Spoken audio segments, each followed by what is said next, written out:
Closing dari Rocky Gerung.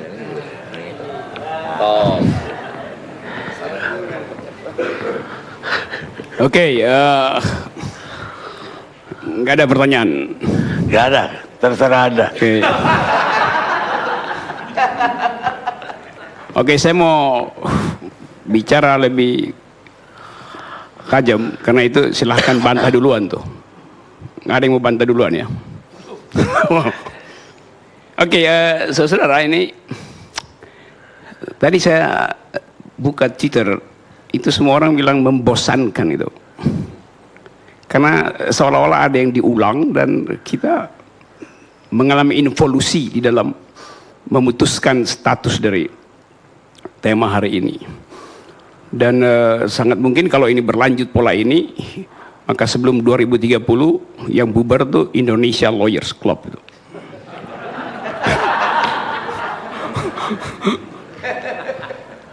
Saya mulai pelan-pelan ya buat cari cara itu. Asal usul dari masalah ini adalah soal fiksi atau fakta itu. Dan itu sebetulnya permulaan yang buruk, karena waktu kita sebut fiksi, di kepala kita adalah fiktif. Fiction itu kata benda, yaitu literatur. Selalu ada pengertian literatur di dalam kata fiksi. Tapi karena dia diucapkan dalam satu forum politik, maka dia dianggap sebagai buruk. Fiksi itu sangat bagus. Dia adalah energi untuk mengaktifkan imajinasi. Itu fungsi dari fiksi itu. Dan kita hidup dalam dunia fiksi lebih banyak daripada dalam dunia realitas.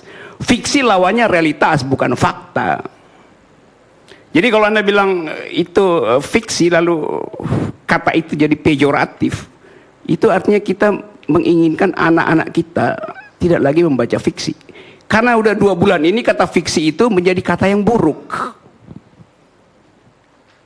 Kitab suci fiksi atau bukan? Siapa yang berani jawab?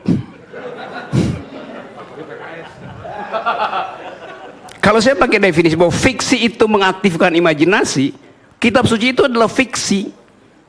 Karena belum selesai, belum tiba itu. Babat Tanah Jawa itu fiksi.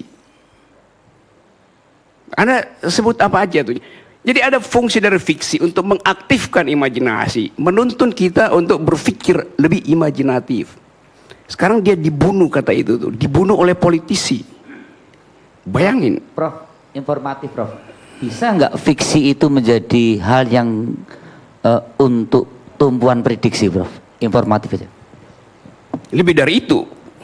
Bahkan bukan untuk prediksi, tapi untuk destinasi. Jauh dari itu, bukan sekedar Anda bikin prediksi. Anda percaya pada fiksi, dan Anda dituntun oleh kepercayaan itu. Bisa tiba nggak bisa tiba. Gimana caranya? Itu fungsi kitab suci. Anda percaya kitab suci. Kenapa Anda abaikan sifat fiksional dari kitab suci? Kan itu bukan faktual, belum terjadi. Dan Anda dituntun oleh dalil-dalil dalam kitab suci. Bukan sekedar prediksi itu. Nah, saya mau terangkan itu supaya kita selalu punya semacam stok argumentasi sebelum disesatkan oleh pembulian politik. Dari sekarang kita mesti pastikan bahwa fiksi itu baik. Yang buruk itu fiktif. Bisa bedain nggak tuh? Diada-adain, diakal-akalin. Kalau saya bilang kitab suci itu fiktif, wah besok saya di penjara tuh. Tapi kalau saya bilang itu fiksi, saya punya argumen. Karena saya berharap terhadap eskatologi dari kitab suci. Tunggu Prof. Saya ya silakan. Kurang paham saya ini. Kitab suci sebagai satu hal yang fiksi itu penuh tanda tanya buat saya ini. Oke, saya jawab sekarang supaya tanda tanya itu hilang. Karena jangan sampai nanti ini menjadi satu hal yang terjadi kesalahpahaman. Saya tahu akibatnya, karena itu saya terangkan supaya nggak jadi dicari-cari jadi delik. Saya ngerti dari awal itu problem itu. Kalau saya tanya sekarang, kitab suci itu fiksi atau fakta, Anda mau jawab apa? Is it factual? Enggak. Jadi kesalahan kita memakai kata fiksi itu untuk dibully, sehingga seolah-olah fiksi itu buruk. Prof, kalau bicara kitab suci kita bicara keyakinan, Prof. Tapi kalau bicara buku, masalah buku yang fiksi, saya mungkin masih bisa memahami. Tapi kalau kita bicara masalah kitab suci, kemudian Prof katakan ini sesuatu yang fiksi atau apalah itu yang sifatnya fiktif, saya agak keberatan kalau itu Tentu saja Anda keberatan karena keburu preteks Anda tentang fiksi itu berbahaya. Jadi bisa diperjelas secara detail supaya jangan terjadi kesalahpahaman lagi nanti, Prof. Coba jangan tanya dulu, saya terangkan dulu dalam 2 menit supaya potensi Anda bertanya saya selesaikan dulu ya. Kenapa kata fiksi itu kemudian Anda takut untuk diucapkan terhadap kitab suci? Karena selama ini kata fiksi itu dibebani oleh kebohongan, seolah fiksi itu bohong gitu. Tadi saya katakan bohong itu fiktif. Dalam bahasa Indonesia kita bilang fiktif, artinya itu angka fiktif, bohong. Tapi fiksi energi untuk tiba ke telos yang di depan itu. Kitab ingin tiba di telos, ujung dari kitab suci itu adalah harapan, janji. Dan itu sifatnya fiksi. Baik atau buruk? Baik. Jadi saya jelaskan itu supaya kita berhenti dengan debat fiksi atau fakta. Kalau mau debat itu faktual atau fiktif, bukan fiksi atau fakta. Selama ini Twitter itu media sosial kita dibikin dungu oleh mereka yang tak paham tentang makna dari kata fiksi, fiction itu. Mahabharata itu fiksi, bukan fiktif. Orang akan marah. Pak Roy. Oke. Silakan Roy jawab. Saya sebagian memahami argumen Anda tentang fiksi. Pak Rocky maksudnya. Pak Rocky. Iya. Pak Rocky. Kalau saya jawab wayang lagi nanti. Nggak apa-apa. Ini bagus. Saya suka. Saya tiba-tiba harus kembali ke kelas-kelas filsafat karena beliau adalah. Saya sebagian pemahaman saya yang sederhana tentang argumen Anda mengatakan kitab suci itu adalah fiksi, pada titik tertentu saya bisa pahami. Tapi saya tidak tahu argumen tentang ini Anda bangun pada kitab suci yang mana. Hati-hati. Tentu saja saya mencoba untuk memahami apa yang Anda katakan. Tapi di dalam agama kami di Islam, fiksi yang saya katakan tadi sebagian saya pahami, dalam kenyataannya terbukti dalam kehidupan kami sebagai Muslim. Jadi dia bukan fiksi lagi. Dia sudah menjadi sebuah fakta. Jangan katakan bahwa saya tidak paham yang Anda maksud. Saya paham yang Anda maksud. Oke, saya paham warna kalimat Anda kemana tuh. Dan jangan coba-coba jebak saya dengan enggak, sama sekali saya tidak menjebak Anda. Karena itu dijawab saja, Prof. Jangan dibawa ke situ seakan-akan saya akan menjebak Anda dengan sesuatu yang akan menyudutkan Anda. Saya terangkan ya, ini diskusi dong. Anda tadi minta kitab suci yang mana? Ya. Saya tidak jawab.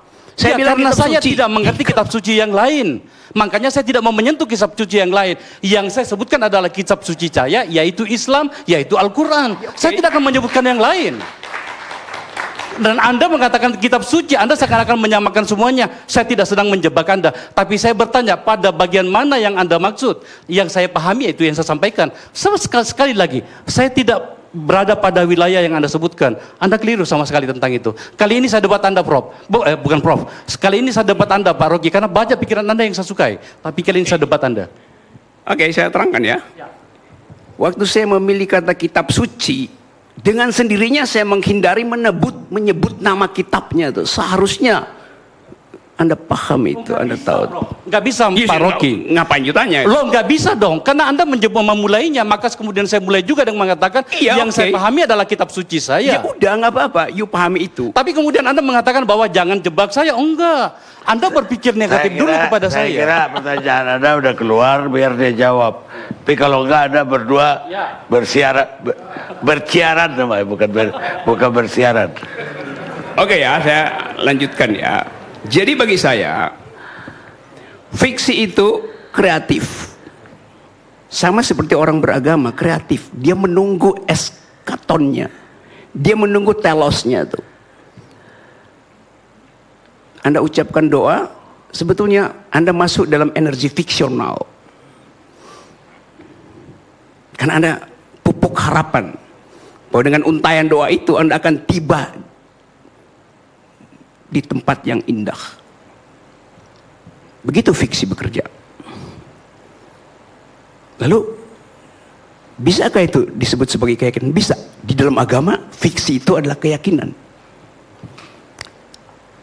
Di dalam literatur, fiksi adalah energi untuk mengaktifkan imajinasi. Kimianya sama. Orang berdoa dan baca novel, kimianya sama. Di dalam tubuh sama. Jenis hormon yang diproduksi sama. Itu soalnya. Jadi itu pengantar untuk menertibkan kekacauan publik yang dibuat oleh politisi itu. Yang kedua adalah soal adu meme di medsos, Jokowi versus Prabowo itu. Saya ikuti itu. Saya ikuti reaksi presiden terhadap pidato Prabowo. Tetapi ada yang palsu di dalam cara presiden bereaksi itu. Dia pasti palsu karena dia bereaksi terhadap pidato. Jadi presiden tidak berpidato. Dia bereaksi terhadap pidato. Reaksi pertama terhadap kaos dengan hashtag tadi itu. Apa namanya? Kaos 2019 ganti presiden. Loh, hashtag itu adalah fiksi. Ngapain bereaksi terhadap fiksi? Kan belum terjadi 2019 pergantian presiden. Jadi siapa yang ngajarin presiden untuk bereaksi terhadap fiksi itu? Reaksi terhadap fiksi adalah fiksi juga akhirnya.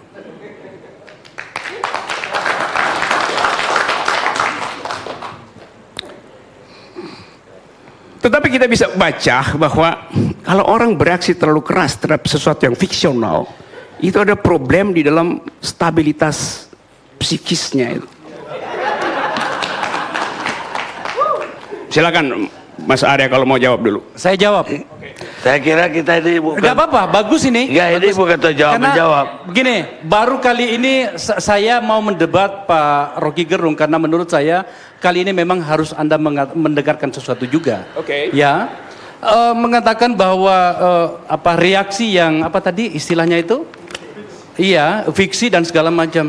Masalahnya adalah saya juga memahami apa yang disebut dengan agenda setting. Itu gurunya tuh di samping Anda itu, Salemba School itu. Effendi Ghazali mengajarkan saya itu. Jadi fiksi kemudian itu yang Anda minta untuk tidak kita tanggapi secara berlebihan, itu sebenarnya adalah sebuah agenda setting. Dan agenda setting itu adalah untuk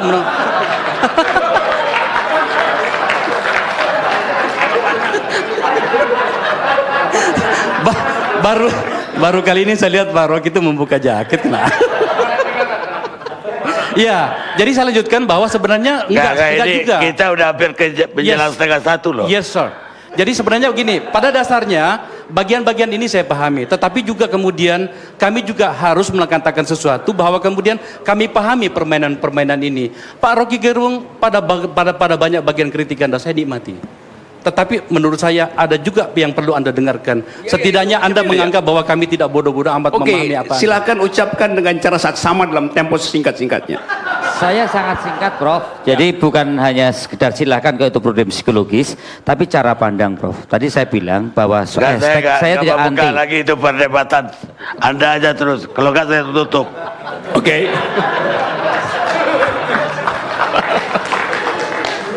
Oke, saya mengamati itu dan saya harus ucapkan pengamatan saya tadi. Lalu saya lihat Pak Presiden juga dalam gambar itu turun ke sawah motornya diparkir. Ada gambar itu kan? Ada gambar presiden turun ke sawah di Sukabumi? Ada ke sawah? Ya.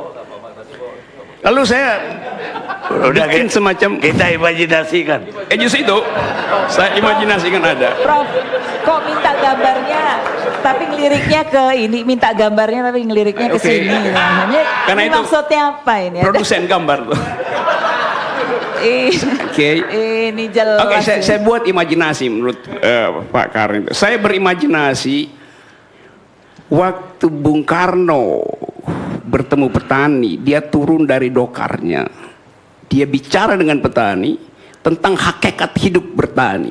Dari situ dia dapat ideologi yang disebut marhainisme itu. Saya nggak tahu Pak Jokowi ngomong apa dengan petani. Turun dari motor gede. Dan menurut aturan estetika, orang yang naik chopper itu berat badannya minimal 90. Karena itu, Tadi sudah 10 kali, Prof. karena itu juga penting untuk keseimbangan. Motor 600 cc nggak bisa seperti saya pasti nggak bisa tunggangin motor 600 cc. Jadi saya jangan-jangan mau chopper Pak Jokowi mestinya Honda bebek, jangan-jangan tuh. Udah nggak ada skuter. Jadi itu soal-soal. Jadi ya kemudian hal yang menyangkut perdebatan tadi itu ada adu data itu. Tapi saya paham bahwa Pak Akbar setumpuk data, tapi saya jadi nggak yakin dan nggak mau percaya. Karena dari awal dia udah disclaimer bahwa dia bukan ahli ekonomi, bukan ahli statistik, bukan ahli matematik tuh. Jadi ngapain saya dengar itu? Berikutnya, Pak Rocky, Anda udah dijawab. Pak Rocky, Ya, seharusnya Anda sudah paham ketika saya mengatakan bahwa saya bukan ahli ekonomi, yang saya paparkan adalah data yang sebenarnya tidak perlu Anda bantah lagi. Ya memang saya ngerti, karena itu apa namanya tadi slide PowerPoint tadi. Orang yang suka bikin PowerPoint biasanya nggak punya power dan nggak punya point sebetulnya.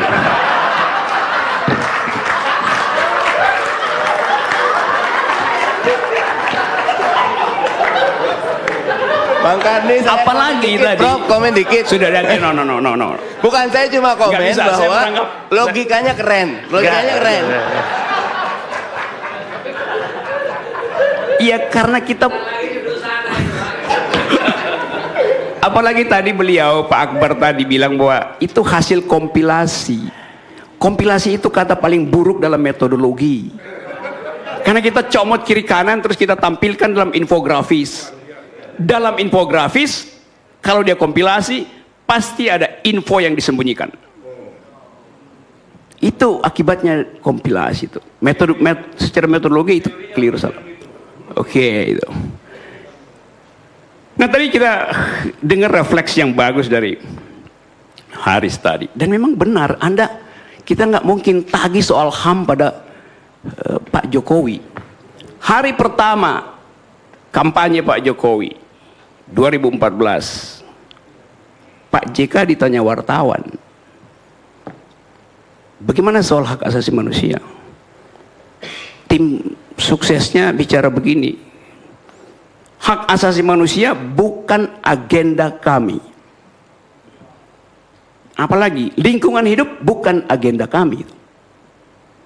Tadinya saya mau pilih Jokowi. Begitu saya dengar dua soal itu, saya berhenti memilih. Karena saya hidup dengan diskursus hak asasi manusia dan environmentalism. Itu jelas Anda buka di dalam media massa itu.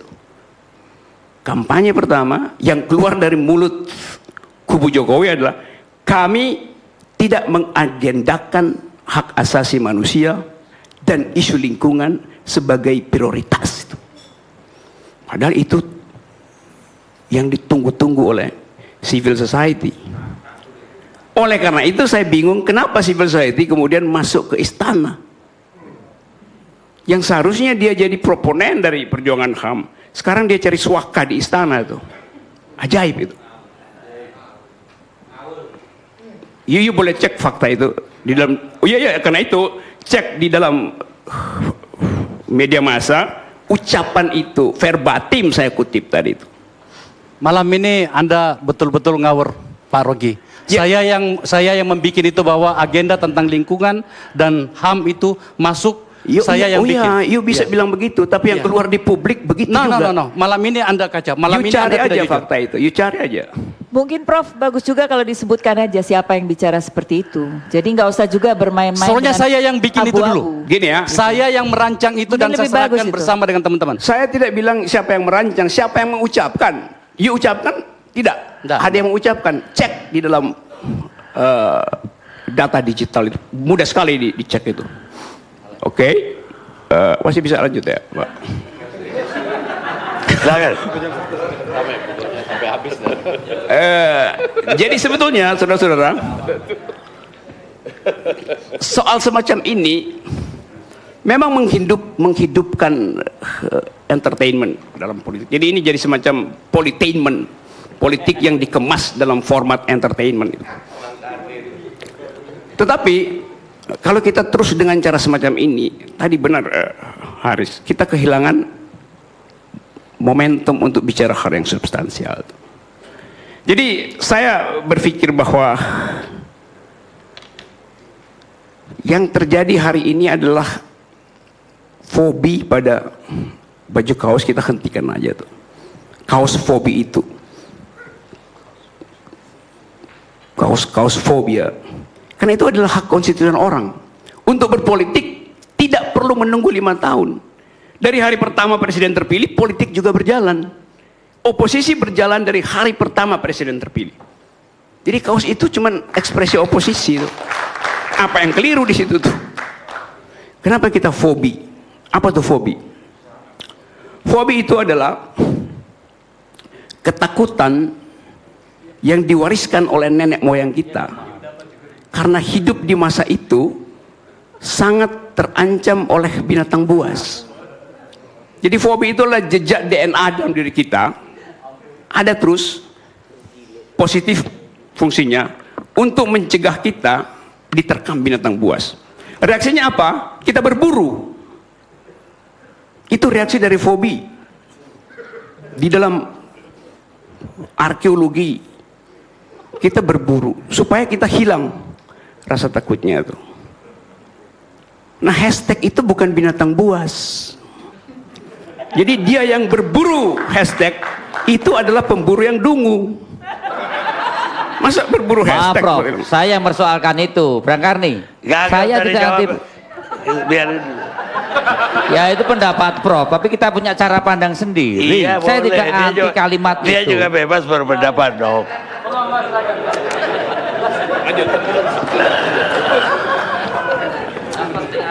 Oke, karena udah malam. Oke, saya cari cara buat nutup ya. Salah satu fiksi yang saya paling suka dan Anda semua yang di sini saya kira masih sempat mengikuti, fiksi yang dibuat oleh Ko Ping Ho itu. Ko Ping Ho itu nggak pernah pergi ke Cina, tapi dia bisa menggambarkan antropologi Cina, landscaping Cina, dan ilmu silat Cina itu demikian lengkap, demikian sempurna sehingga kita terbawa di dalam imajinasi itu. Jadi fiksi itu menghidupkan.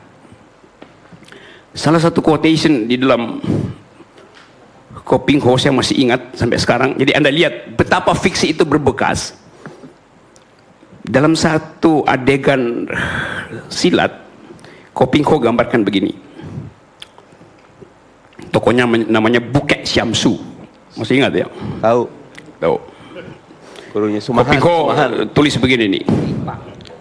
Bukek Syamsu telah menyarungkan pedangnya sebelum tubuh berdebah itu jatuh ke bumi. Jadi saya bayangkan waktu saya masih SMP, secepat apa besutan pedangnya Bukek Syamsu sehingga dia sudah menyarungkan pedangnya baru tubuh berdebah itu jatuh ke bumi.